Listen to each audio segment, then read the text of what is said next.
seperti wanita mengurapimu. Betania, tempat tinggal Lazarus yang sudah dibangkitkan olehnya. Terima kasih. Ayo.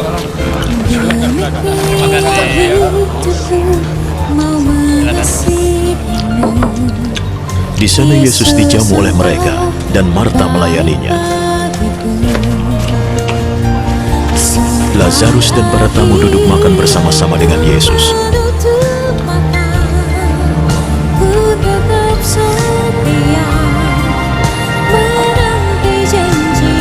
Lalu Maria datang dengan setengah liter minyak wangi narwastu yang sangat mahal. Dia menuangnya ke kaki Yesus dan menyekanya dengan rambutnya. Harum minyak wangi itu memenuhi seluruh rumah.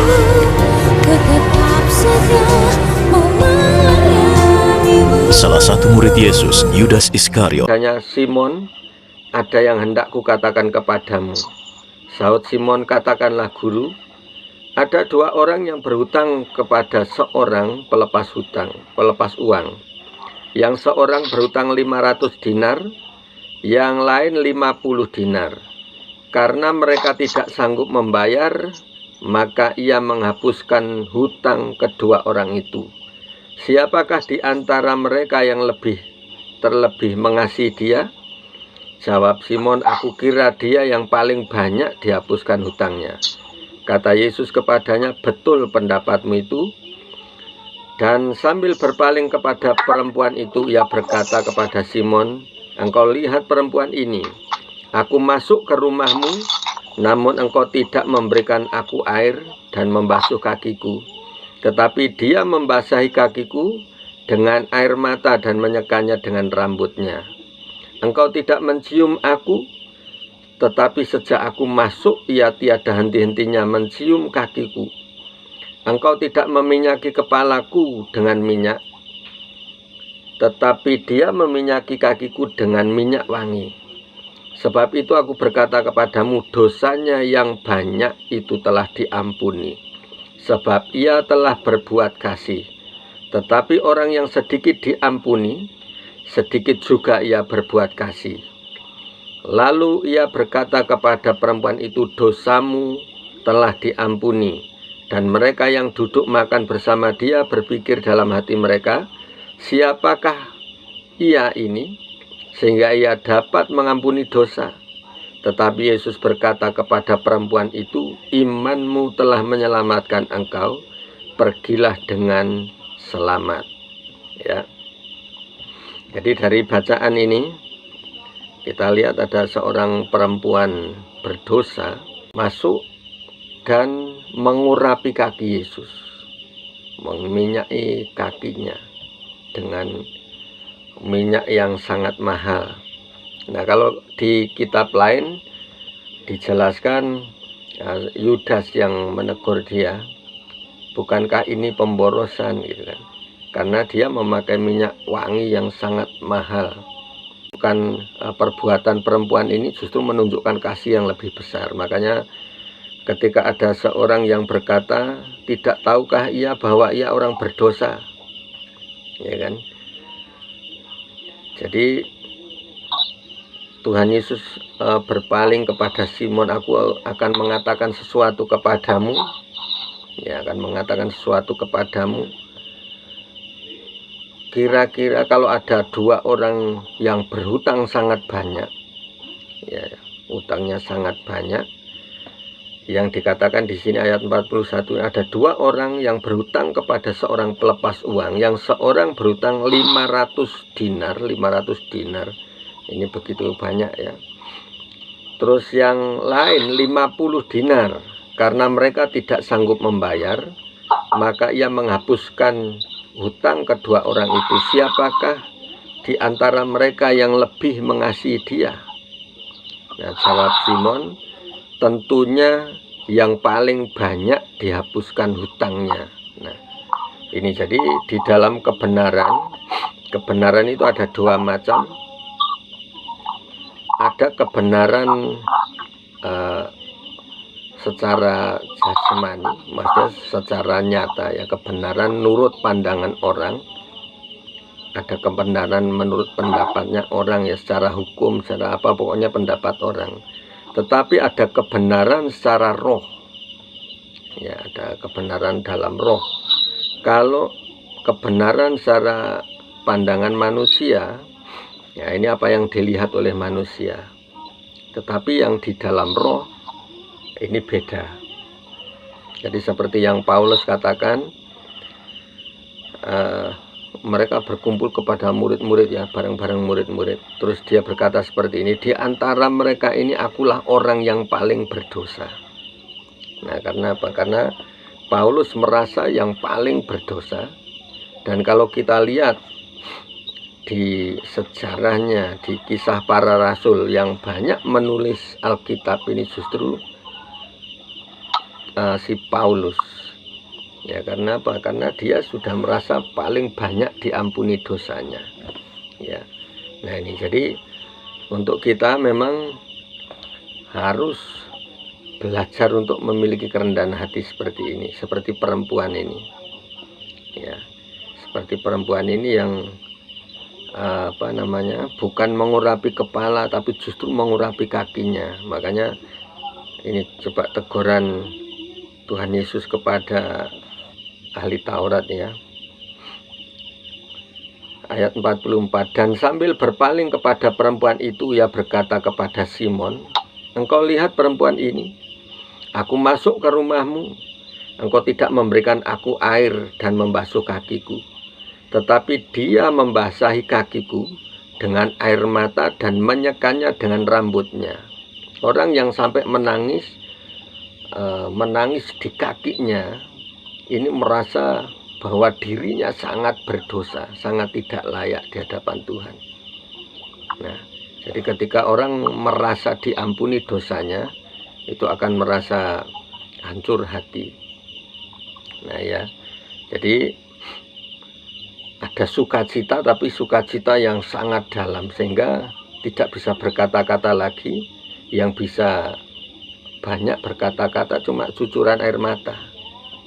Nah, saya pernah ada anak rohani yang baru bertobat, dia kena narkoba. Jadi dia masih umur sekitar 15 tahun. Nah, waktu itu kami berdoa, dia minta pelepasan. Terus waktu kami berdoa, dilawat Tuhan sampai berjam-jam lamanya. Nah, karena saya juga agak bingung karena terlalu lama ditanyai nggak bisa ya, akhirnya hampir 2 jam ini. Terus saya bawa ke kamar, teruskan sama Tuhan, lanjutkan sampai selesai saya.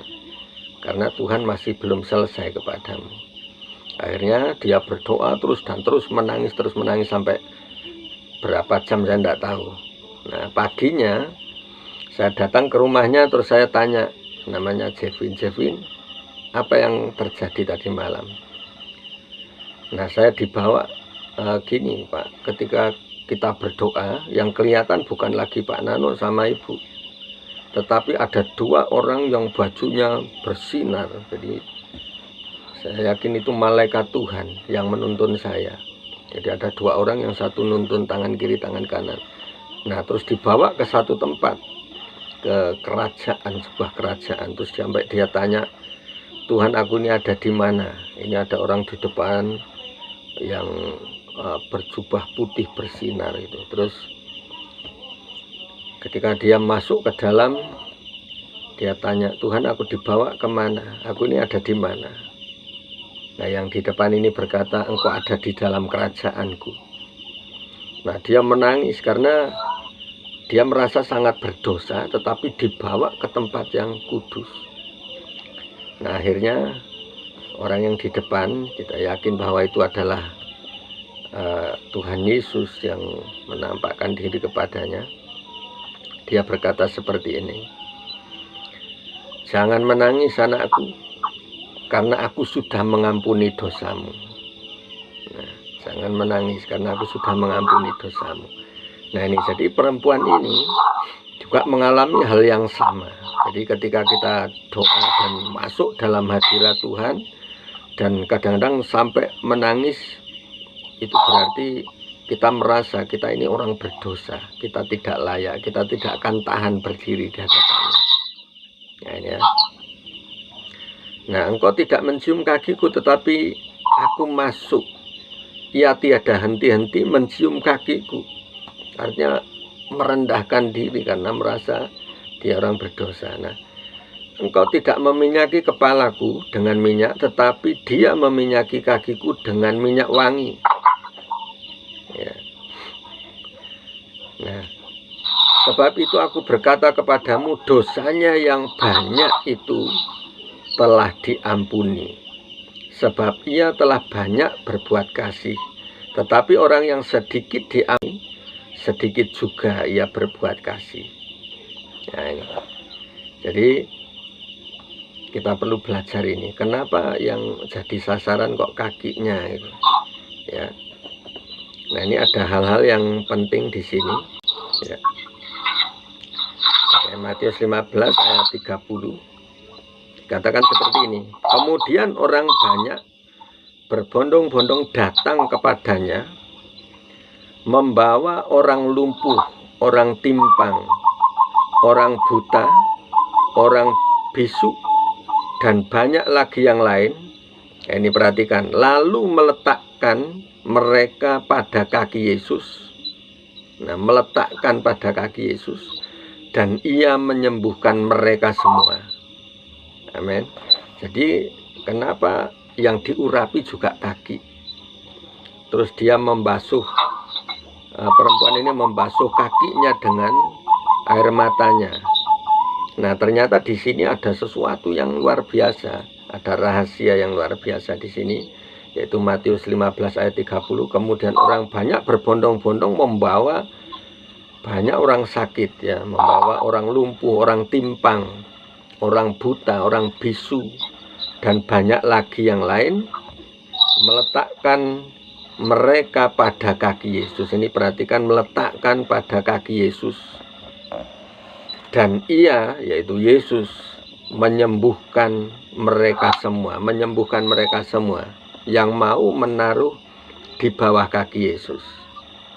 Nah, ini jadi perhatikan, kalau kita berdoa, kalau kita sedang mengalami sesuatu, mengalami masalah, pergumulan apapun itu, letakkan di bawah kaki Yesus.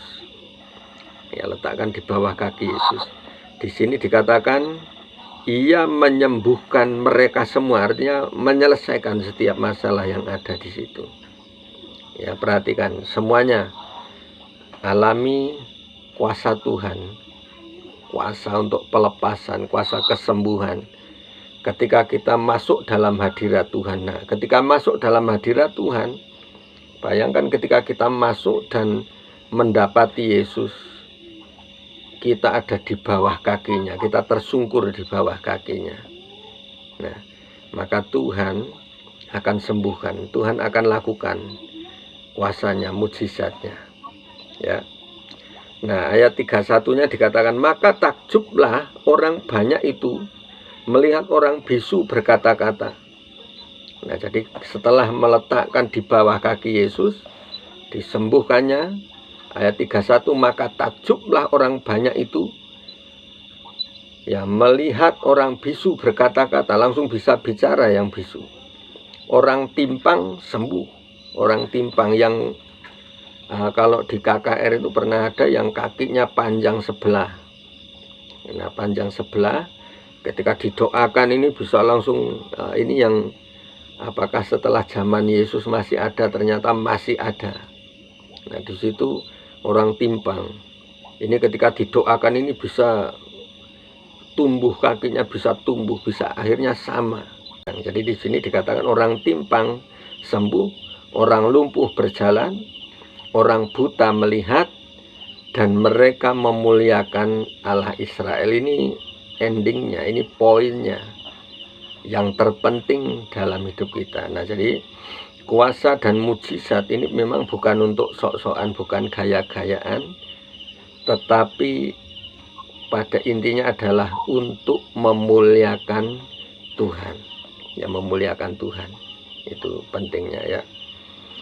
Oke, saya kira ini Mungkin sampai di sini ada yang ngalami terus kita bisa sharing, kita bisa bersaksi supaya yang lain juga diberkati ya. Saya sangat terberkati juga Yap. tentang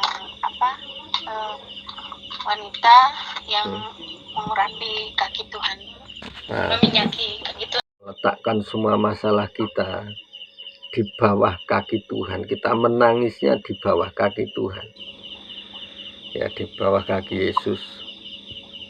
Ini akan terjadi satu mujizat yang besar, pemulihan akan terjadi. Nah, sedangkan kalau kita berdoa, coba ini tentang doa ya. Kalau kita berdoa, coba ada yang kadang-kadang ngalami kok lama sih nggak masuk hadirat Tuhan gitu. Ada enggak rasanya kok berat, kok nggak langsung ngangkat gitu? Ada ya. Nah, ini mungkin salah fokusnya di sini. Nah,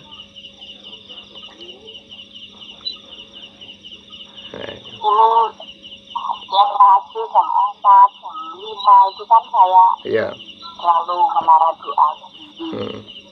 Tapi apa itu pas menyembah itu saya enggak terasa hadirat Tuhan itu. Lama-lama itu terus air mata itu keluar gitu, nangis itu saya sambil tersungkur di tanah di lantai gitu, saya keluar dari tempat tidur, saya di lantai itu saya tersungkur di situ. Saya minta ampun segala macam di situ sambil terseduh-seduh. Tapi saya doanya itu di dapur, kalau di ruang tamu kan dengar pasti kan kalau saya nangis gitu. Saya di dapur sana tersungkur gitu. Iya ya. Tapi binatang yang berhubungan dengan sihir ini biasanya yang tidak lazim atau tidak umum keluar sembarangan gitu loh. Nah, contoh ya, kayak kemarin kami di rumah ini tiba-tiba ada ular kobra. Ada kobra di kamar loh. Di kamar. Untungnya saya pas buka pintu ya langsung gini ngelawan, padahal masih kecil ini, ngelawan. Nah, akhirnya kita tangkap sama anak cowok saya ini, langsung masukkan botol. Nah, terus tak kasih bensin bakar aja udah, daripada bahaya ya kan. Nah, terus nggak lama besoknya gitu ya, tiba-tiba ada kelabang. Kelabangnya besar loh, kelabang yang besar itu.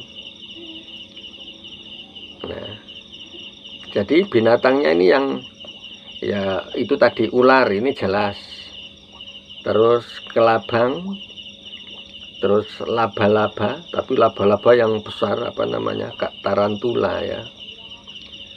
Terus juga ada kalajengking, tonggeng, biasanya yang sampai hitam itu loh, tonggeng namanya. Nah, jadi semacam itulah.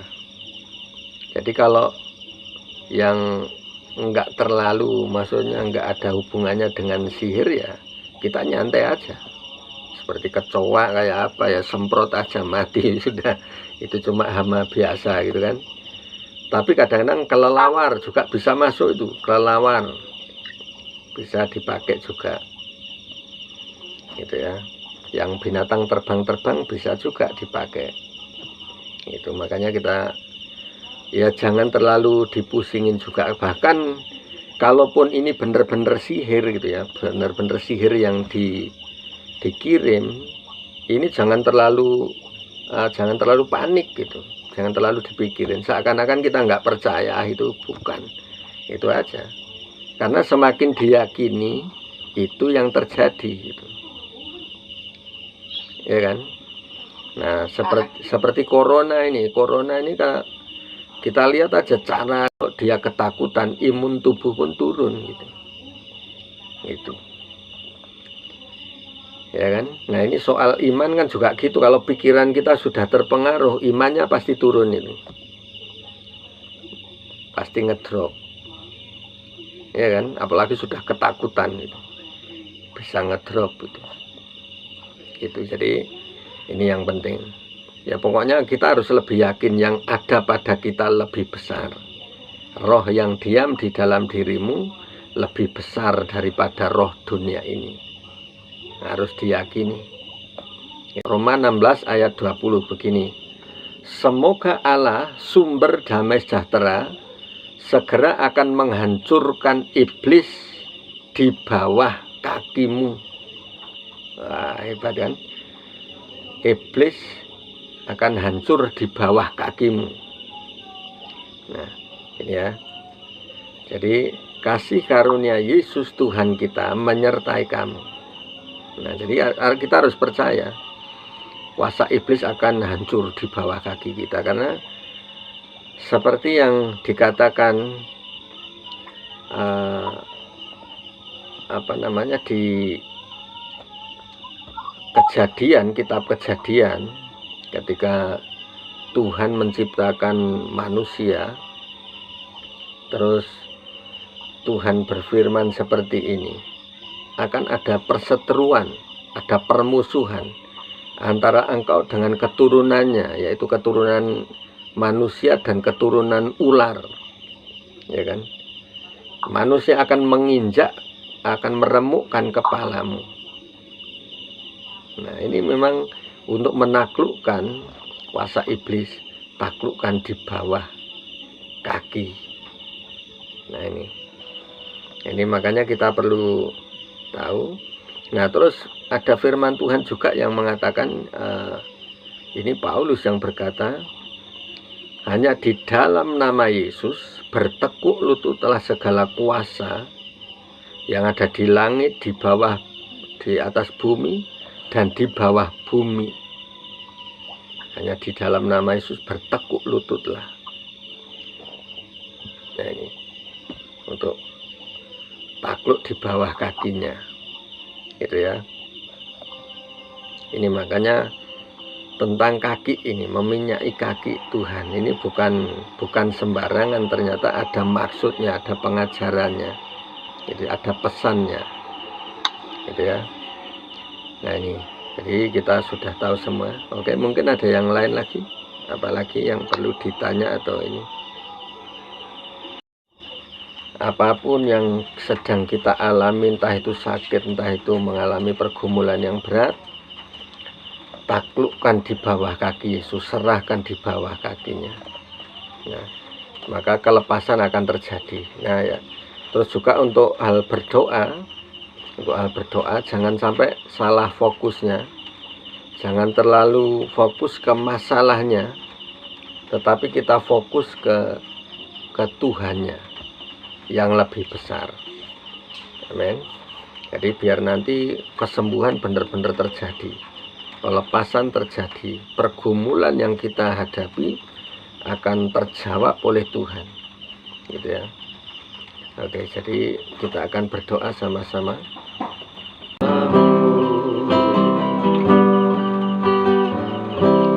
Engkaulah kekuatanku, Engkaulah kemuliaanku, Engkaulah segalanya.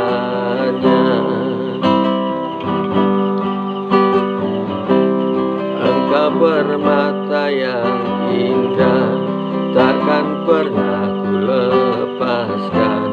Engkaulah segalanya.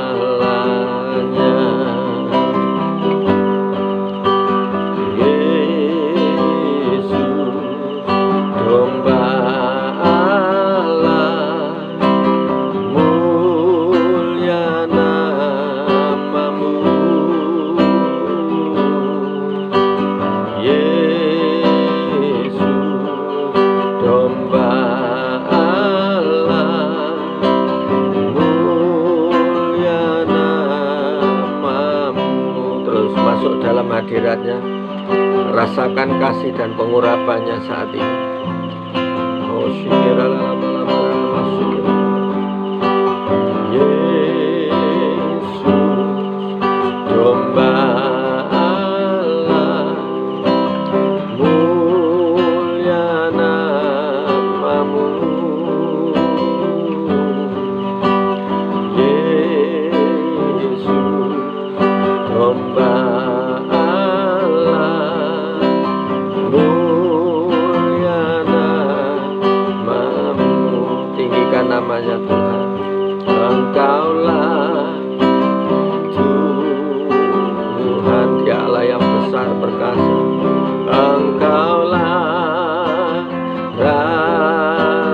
saja